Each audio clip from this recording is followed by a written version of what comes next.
Olá, seja bem-vindo ao Academia. Em 1930, o Brasil passou por uma centralização da Primeira República e experimentou um crescimento considerável da intervenção estatal. O período do governo provisório foi um dos grandes momentos desse fenômeno. A pesquisa de hoje é do mestre em Direito Bruno Hoheim e tem o enfoque no anteprojeto de Constituição elaborado pela Comissão do Itamaraty. Federalismo, centralização e intervenção estatal. Os debates na Comissão do Itamaraty entre 1932 e 1933.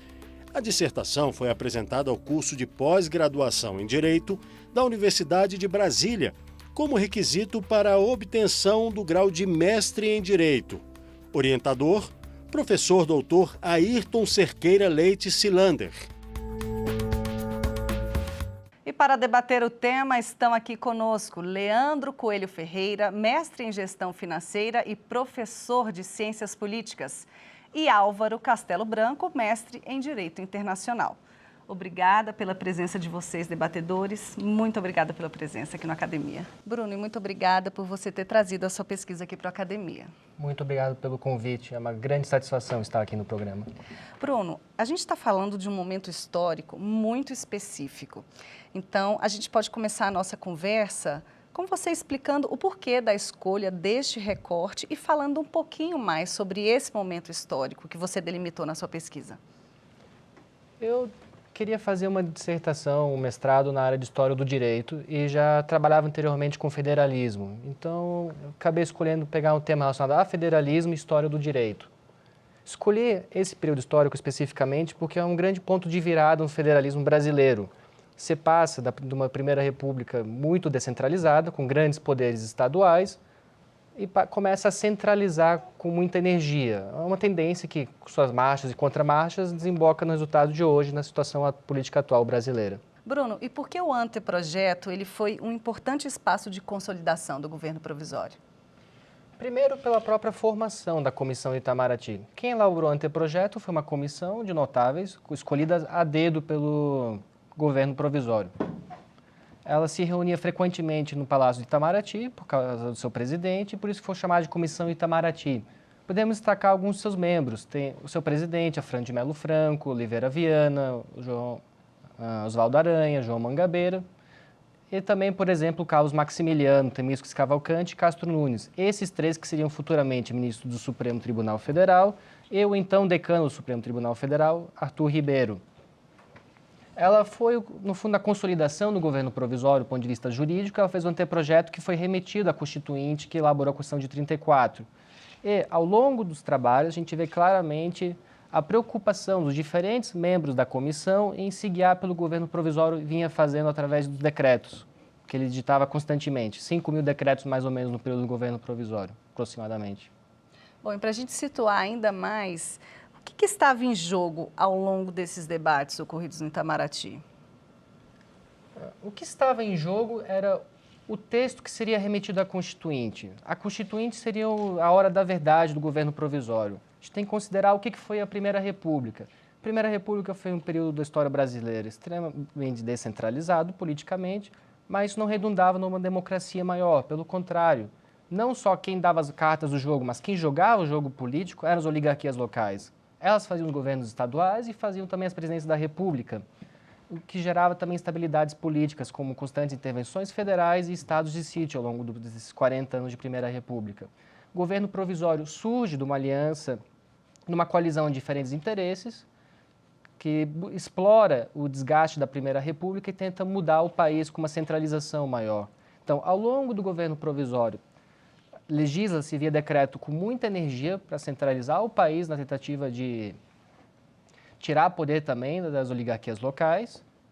E essas oligarquias que estavam afastadas em grande parte do jogo político, mas que voltariam com tudo, principalmente na Constituinte de 34. Ok, Bruno. Vamos então partir agora para a participação dos nossos debatedores. Eu começo com o Leandro, por favor. Bruno, gostaria de parabenizar inicialmente pela pesquisa. Realmente precisamos de muita pesquisa histórica e levantamento dos fatos que mostrem o que leva a tal país hoje como está a estrutura de governo, estado de poder, como a sua pesquisa trouxe. Tá? Puxando um pouquinho para a minha área, para o meu nicho de ciência política, a gente tem o Montesquieu falando sobre a separação dos poderes e os federalistas falando da separação vertical, União, Estados e municípios.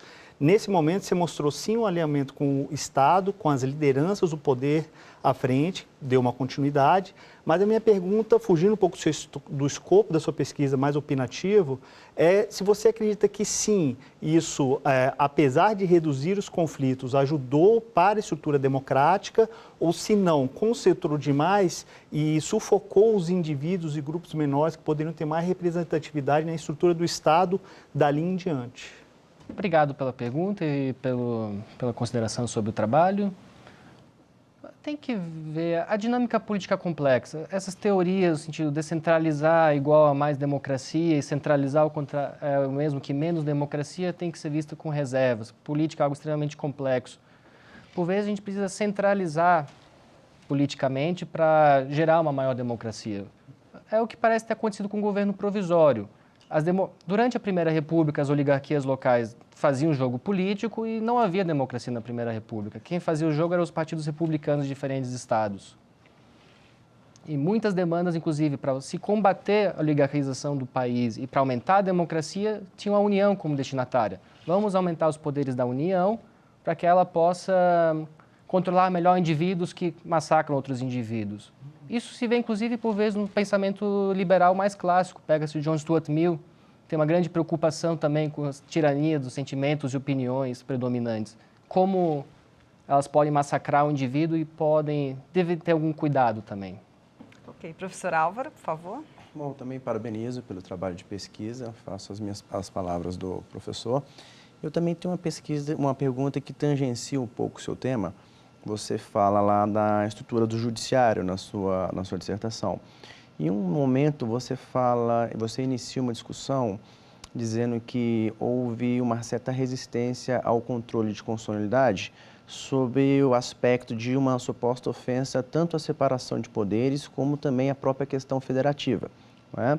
E então eu gostaria de perguntar para você qual foi a sua impressão e por que houve essa discussão na Comissão do Itamaraty e o que isso poderia impactar na questão da centralização e descentralização administrativa do Brasil. O Poder Judiciário foi um foco de grandes debates na Comissão Itamaraty, mas são duas questões em paralelo. Uma é controle de constitucionalidade e outra organização da justiça. A gente tem que pensar que o pano de fundo da discussão é a experiência da Primeira República. Hoje a gente naturaliza um judiciário bem centralizado e concentrado como acontece hoje em dia, mas não era em relação a esse judiciário que era o debate, era em relação ao judiciário da Primeira República. Quanto ao controle de constitucionalidade, há dois aspectos. O primeiro é uma sugestão de controle concentrado de constitucionalidade por parte do Temístocles Cavalcanti. Ela foi rejeitada depois de alguma discussão e não deu pano de fundo para muita discussão. Já o controle difuso teve alguma atenção maior, e a preocupação dos comissários, muitas vezes, era dificultar o controle difuso. Aumentar o quórum do Supremo para que ele pudesse decidir sobre o controle difuso, porque eles temiam, principalmente João Mangabeira, que mais se destacava nessa época, ele tinha em mente o quê? A experiência dos Estados Unidos, onde a Suprema Corte constantemente tensionava o New Deal do Roosevelt, e ele temia, e outros comissários também, que o Supremo passasse a declarar inconstitucionais a legislação do governo brasileiro na área social, grosso modo. Já em relação à organização do judiciário, pano de fundo da Primeira República, judiciário extremamente descentralizado. Cada estado fazia o seu judiciário e havia muitas variedades, e em concorrência tinha a Justiça Federal. A Justiça Federal aqui é vista como, na Comissão Itamaraty, sobre o debate sobre se ela se mantém ou não, se é extinta ou não, é vista como uma salvaguarda da União. A Justiça Federal é a salvaguarda da União contra os interesses das oligarquias locais que podem instrumentalizar o judiciário local. Então, são discussões em paralelo com nuances diferentes e a organização do judiciário foi o que mais levou debates. O comissário Arthur Ribeiro, por exemplo, chegou a deixar a comissão em protesto porque a sua proposta tinha sido derrotada, de um judiciário mais descentralizado. Ok. Eu peço licença a vocês agora, a gente vai fazer uma pequena pausa e você de casa não saia daí, a gente volta já já.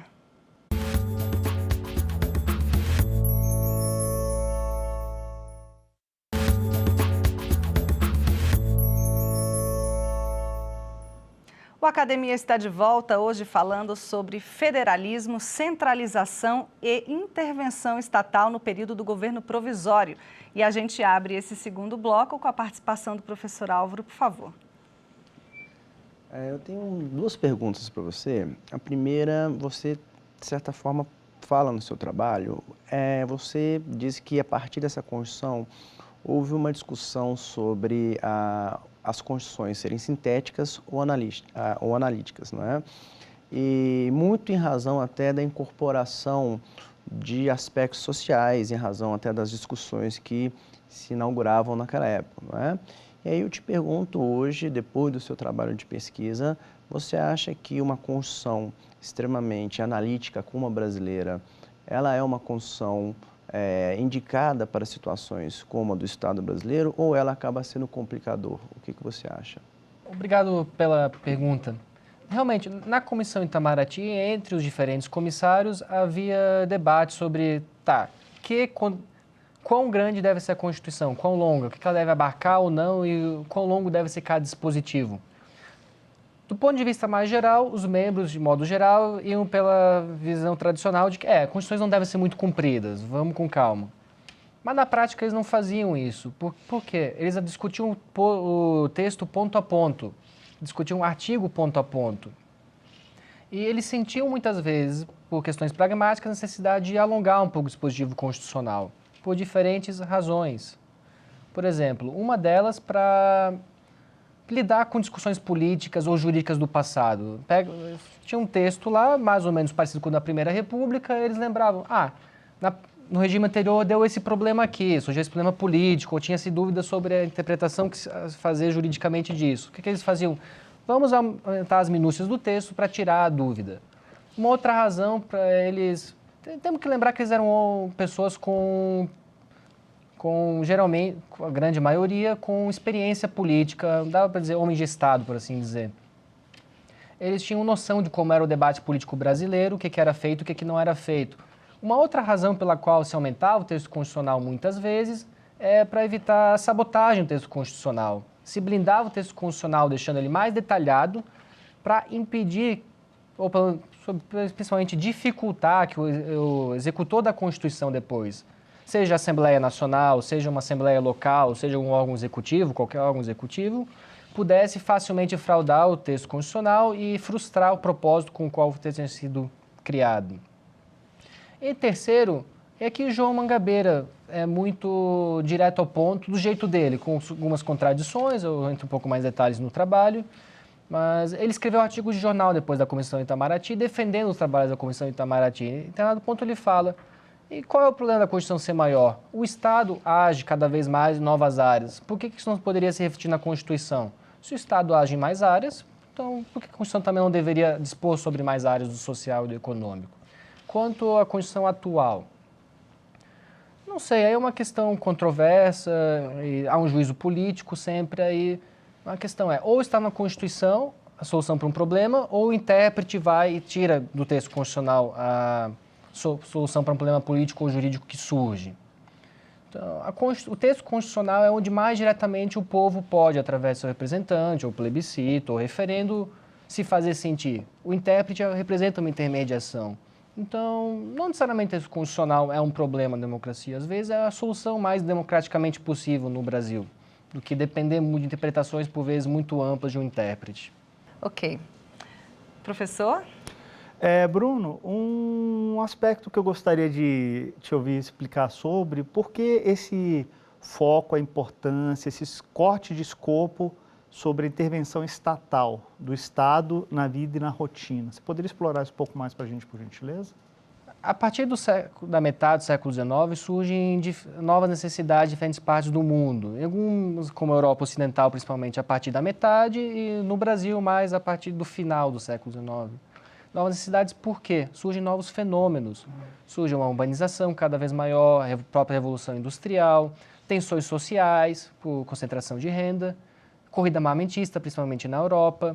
Surgem novas, então, demandas que têm que ser resolvidas por alguém. Vamos pegar, por exemplo, a urbanização. Pessoas começam a viver cada vez mais juntas, amontoadas umas em cima das outras nas cidades. muitas vezes dividindo unidades habitacionais.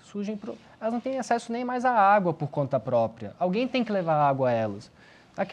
Dali a pouco surge a necessidade de eletricidade. Alguém tem que levar eletricidade para elas. Precisam de transporte público para ir para onde trabalham, porque elas não vivem mais onde trabalham com essa mudança da urbanização. E também tem que surgir um controle mais incisivo sobre epidemias e moléstias transmissíveis. São demandas que surgem, os atores privados não conseguem resolvê-las ou não conseguem resolvê-las a contento, de modo para atingir toda a sociedade. Então, são demandas que pouco a pouco são incorporadas por autoridades públicas. Isso representa uma mudança considerável no que era política e o meio jurídico até então. Geralmente de um modo muito lento, até que surgem demandas cada vez maiores, e isso no Brasil explode com o governo provisório. O governo provisório assume com diferentes objetivos, um é de nacionalização e a outra é de maior atuação do Estado no domínio socioeconômico, aumentar a intervenção estatal. Importante ressaltar aqui que o governo provisório não cria isso do nada. Se vem o que o professor Ayrton Zelanda, meu orientador, chama de ilhas de intervenção na Primeira República, mas é muito pontual. E não é feito abertamente como intervenção estatal de modo generalizado. 30 muda, o governo provisório muda isso, por quê? É diferente porque faz isso abertamente, com um programa aberto de governo, vende isso como algo positivo e faz com uma energia completamente nova e abrangendo áreas novas. Por que eu peguei esse tema, além disso, dessa mudança toda, é porque onde isso aconteceu isso aconteceu de modo geral pelo mundo, de acordo com o progresso tecnológico, onde isso acontecia, isso mostrava uma tendência de reforçar os poderes de autoridades centrais nos diferentes estados, mesmo estados federais como os Estados Unidos da América, relativamente descentralizados. E não foi diferente no Brasil. 30 isso surge esse fenômeno feito de modo aberto e é usado muitas vezes para aumentar os poderes da União. União essa que já estava com o governo provisório se concentrando em temas mais tradicionais também, retirando dos estados. Junta-se uma centralização em relação a temas tradicionais e uma centralização porque a União age nesses temas novos. Por isso que eu peguei esse tema, para ver como um interage com o outro. Professor Álvaro? Também uma outra pergunta, sempre com um viés jurídico, você cita inclusive discussões sobre uma preocupação já naquela época de uma espécie de ditadura judiciário contra majoritária em questões sociais, que é uma questão que, de certa forma, ela é atual também, não é? Então, até que ponto, não é, houve discussões e aquelas discussões poderiam, de certa forma, serem adaptadas para questões atuais sobre esses limites das discussões, das decisões judiciais que envolvem questões sociais? Essa questão a gente pode dividir em diferentes partes. Primeiro, sobre debate sobre ditadura judiciário, suposta ditadura judiciário. Isso aconteceu um pouco na Comissão Itamaraty e, ligando a uma pergunta anterior, isso surgiu muitas vezes quando se debatia o controle concentrado de constitucionalidade. Se usou esse termo para justamente votar contra essa proposta do ministro Cavalcante. Isso parece ser uma discussão mais ou menos inerente a quando se tem uma estrutura política de divisão de poderes que tende a privilegiar a democracia. Um desses polos ou dois são de origem diretamente democrática e o outro não. Teme-se uma ditadura desse polo mais não democrático no debate político. Isso é algo que surge de diferentes pontos, diferentes tempos, em estruturas como essa, ele trabalhar de maneiras diferentes.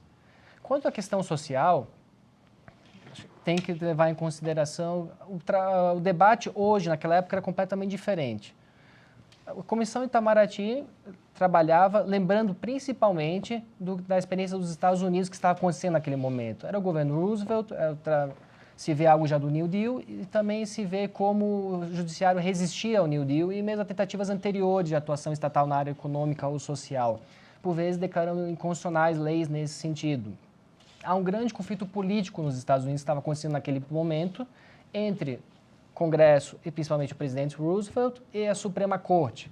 Eles sabiam disso e levavam isso em consideração. O que mais remetia a esse caso era o João Mangabeira. Tinha uma tendência mais de esquerda, estava mais preocupado com que um futuro judiciário exercesse um poder de veto na prática em relação a leis na área social e na área econômica. A questão desse debate da judiciário e área social nos dias de hoje no Brasil é diferente. O que se teme tanto não é um poder de veto do Supremo, nesse caso, por uma série de razões. Uma delas é que a Constituição vigente no Brasil é muito mais aberta a essa intervenção estatal do que a Constituição dos Estados Unidos naquela época, que é a mesma de hoje, com um texto muito mais enxuto, feito no século XVIII. Professor? Bom, eu gostaria de pedir uma interpretação sua, voltando um pouco aos conceitos políticos tradicionais e clássicos, e que alguns já têm como superados, mas eu entendo que pesam bastante a interpretação na compreensão de estados de dimensões continentais como o Brasil. Não é de desconhecimento que nós temos uma grande concentração de elites e grupos, como foi a estruturação do Comitê Itamaraty. Com certeza a gente não tinha os diversos interesses de todo o país representados lá, com representantes legítimos, até pela indicação. Se observarmos o determinismo geográfico que o Montesquieu traz para a gente, dizendo que em um país de dimensões muito grandes é difícil ter uma democracia pela não integração entre os indivíduos nos órgãos, no dia a dia, na atividade de tomada de decisão e ação, você acredita que essa percepção do Montesquieu, lá do período dele, é válida também para interpretar a não representatividade na Comissão do Itamaraty? Ou você acha que mesmo se o Brasil fosse pequeno, seriam pessoas indicadas independente do perfil deles? A questão é ver o problema nos termos do próprio tempo. Falamos em representatividade hoje no século XXI, pensamos num tipo de representatividade, envolvendo pessoas de diferentes gêneros, orientações sexuais, raça e assim por diante. Não é isso que se entendia por representatividade naquele momento.